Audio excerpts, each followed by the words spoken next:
आप सबको जय मसीह की। सुबह के समय हम एक वचन अध्ययन करेंगे जो नीति वचन के 31वें अध्याय के 20वें वचन से है। वह दीन के लिए मुट्ठी खोलती है और दरिद्रों को संभालने के लिए हाथ बढ़ाती है।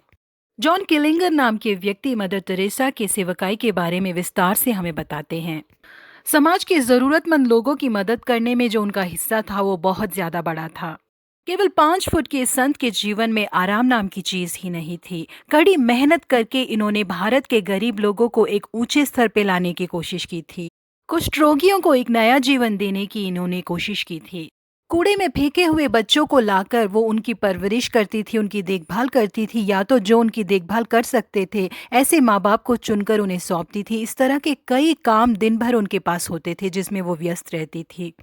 जब वो 80 साल की थी तब भी सुबह के 5 बजे से पहले वो उठ जाती थी।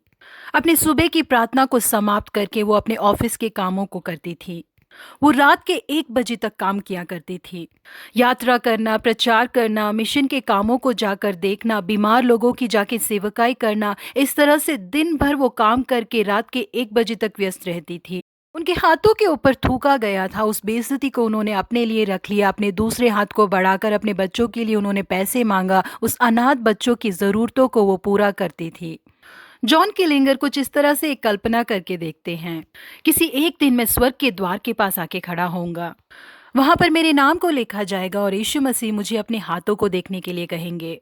केवल टाइपराइटर के ऊपर ही इस्तेमाल हुए हुए मेरी उंगलियां, मंच के ऊपर खड़े होके हिलाने के लिए इस्तेमाल हुए हुए मेरे हाथ कितने नर्म है करके देखकर शायद तुम्हारे हाथों को मदर तेरेसा के हाथों के समान होना चाहिए करके यीशु मसीह मुझसे कहेंगे करके उन्होंने कल्पना किया। जी हाँ, प्रिय परमेश्वर के लोगों, यीशु मसीह उनके लिए मेहनत करने वाले हाथों को और उनके लिए चलने वाले पैरों को हमसे चाहते हैं। पौलुस ने भी यीशु मसीह के लिए कड़ी मेहनत की थी। भले ही वो परमेश्वर के दास थे लेकिन अपने हाथों से उन्होंने तंबू बनाने का काम किया। मेरे हाथों ने ही मेरे लिए और मेरे साथ जो लोग थे उनके लिए काम किया है करके उन्होंने कहा है। केवल इतना ही नहीं, उन्हीं हाथों से पौलुस ने कई बीमार लोगों को चंगा किया। कड़ी मेहनत करके परमेश्वर के राज्य को इस धरती पर स्थापित किया उन्होंने। इसलिए प्रिय परमेश्वर के लोगों, हमें मिले हुए अनुग्रह के हिसाब से हम परमेश्वर के लिए कड़ी मेहनत करें। हमारे हाथ परमेश्वर के लिए कड़ी मेहनत करें।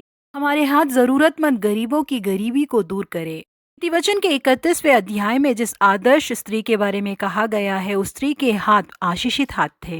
कामों को तेजी से करने वाले हाथ थे वो। अपने घराने को भोजन खिलाने वाले और अपनी दासियों को अलग अलग काम देने वाले हाथ थे वो। अपने परिश्रम के फल से दाग की बारी लगाने वाले हाथ थे वो। अपने घराने के लिए कमाने वाली उसकी मुट्ठियां दीन और दरिद्रों के लिए भी खुली। जी हाँ, प्रिय परमेश्वर के लोगों, हमारे हाथ भी मदर तेरेसा के हाथों के जैसे बने। दूसरों पर दया खाने वाले और दूसरों की मदद करने वाले हाथ बने। जब हम गरीबों की मदद करते हैं तो परमेश्वर उसे हमें वापस देते हैं। इसलिए हमारे हाथ परमेश्वर के चाहने लायक हाथों में बदल जाए। प्रभु आप सबों को आशीषित करे। Have a blessed day.